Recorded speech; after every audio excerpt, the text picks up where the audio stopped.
would be honored if you would join us. Greetings and welcome to another episode of Film Stories here on YouTube with me, Dan Cooper. Today we are going to talk about the 2005 Michael Bay-helmed action thriller, The Island. And it's difficult to talk about The Island without divulging the twist that occurs within the film, but I'm going to try. So some delicate tiptoeing will be happening throughout this episode. The project started life as a spec script written by Caspian Triple Owen. That spec script became the subject of a bidding war between several studios, much like The Sixth Sense that we spoke about in our last episode. Dreamworks, which was helmed, of course, by Jeffrey Katzenberg, David Geffen, and Steven Spielberg, eventually won, and they were anxious for a hit at that point. And the film was put into production with a relatively tight turnaround of around a year. Rewrites were ordered by Michael Bay when he became attached to the project, and it was off and running. Dreamworks at the time were having a bit of a difficult time of it, and being, as I mentioned earlier, a mini major, they were a film studio, but not with the kind of scale and the financial clout of the bigger studios. So they were A, they were in need of a financial success, but B, they didn't have the deep pockets to negate risk should the film bomb. And so keen were they to reduce the risk that not uncommonly they split the costs of the film's production with Warner Brothers. They brought Warner Brothers on board, and in exchange they gave away the film's foreign rights. And so the movie was made, but I really want to focus on what happened next. Duly shot, and in post-production, the marketing campaign kicked in. But the elements of, and this is where I don't want to spoil it, but the plot elements that were based upon the more kind of ethical and scientific concepts in the film's first half just weren't resonating with audiences. They weren't testing well. I believe in the first trailer that was launched, these kind of ethical and scientific ideas that have been put forward just weren't connecting or engaging with audiences.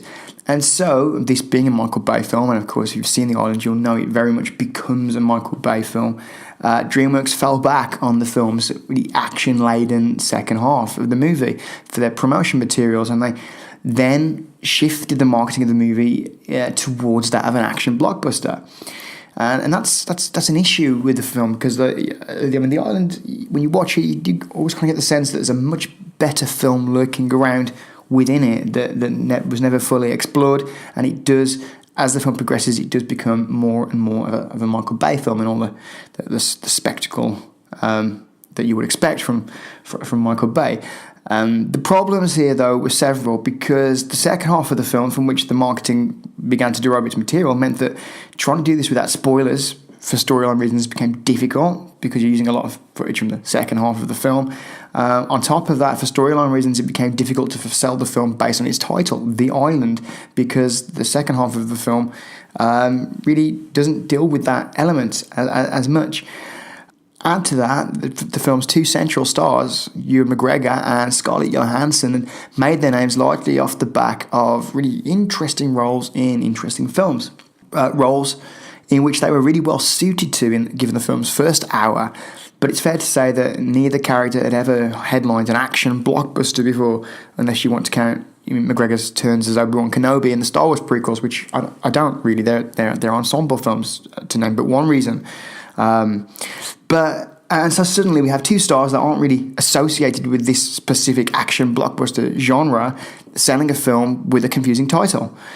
In the first episode of this YouTube series, I spoke at length about how the disastrous marketing campaign for John Carter pretty much destroyed the film's chances of success, and the same is largely true here.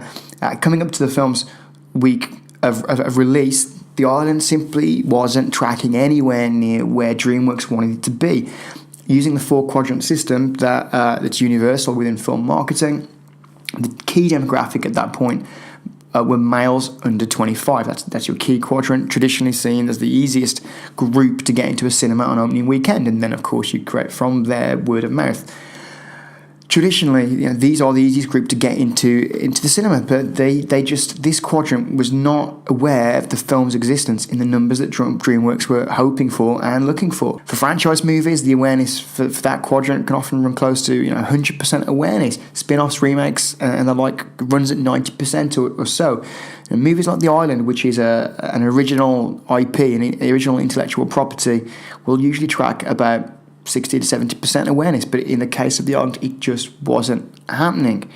And so the film was released, and it didn't perform as DreamWorks had originally hoped. From an estimated budget of $126 million, the film grossed around $160 million in total worldwide profit, to be sure, but when marketing costs are factored in, certainly not the kind of healthy profit margin that one might expect from a Michael Bay-helmed summer blockbuster. Walter Parkes and Laurie McDonald, who ran DreamWorks' film division, were quick to blame the film's poor performance at the box office on its title, saying it was confusing, and its lack of star power, citing that Ewan McGregor and Scarlett Johansson just didn't have the necessary megastar clout to be able to pull in the audiences. And ultimately, the film would be blamed for putting the brakes onto a potential sale of DreamWorks. There was negotiations to sell DreamWorks to Paramount at that point, but when The Island hit and didn't do particularly well, along with a not overly successful summer for DreamWorks, Paramount lowered their estimation of what the studio was worth, largely to do with the disappointment of The Island. So the film created wider issues for the studio, and The Island's woes were compounded when, in the wake of the film's release, it was hit with a really quite robust lawsuit alleging that the film had plagiarised the 1979 low-budget film named Clonus, or Parts Clonus. Not only did Clonus' producers pinpoint, as part of the lawsuit, 80 moments where the two films were virtually identical in both narrative and cinematography, worse still, Clonus' producers point to the fact that Jeffrey Katzenberg, the DreamWorks boss, had actually seen the film back when he was at Paramount in the late 70s, and it was screened to him in the hope of getting a distribution deal with Paramount. I mean, that didn't happen, but it was impossible for Katzenberg to deny that his studio had seen this film, because it was on record that he had seen Clonus and therefore then gone on to greenlight The Island.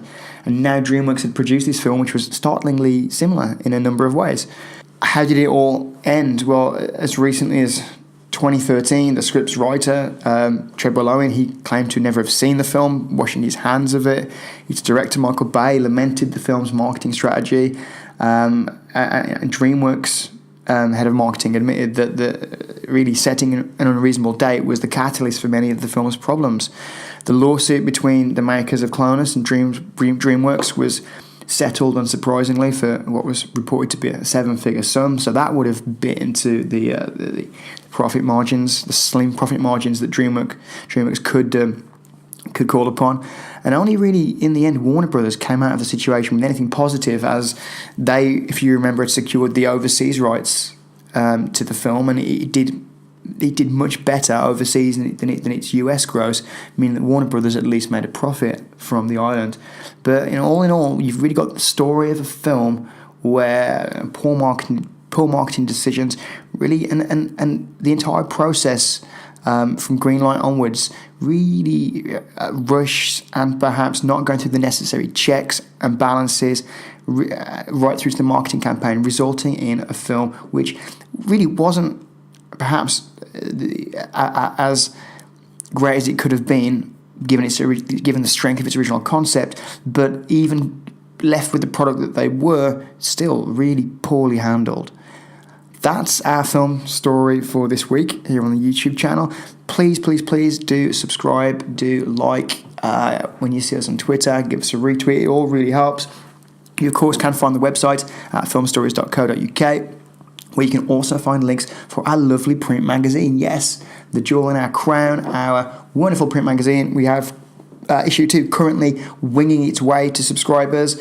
As we speak, you can find out more on the website. Don't forget, you can also listen to Simon's podcasts at all good podcast providers. You can also find us on Twitter at filmstories.pod and find us on Facebook at Film Stories Online. Do get in touch. We'd love to hear from you, and everything you can do, every little retweet, every little like or subscribe really does help. Have yourselves a wonderful week, and I'll be back soon with another film story. Bye-bye.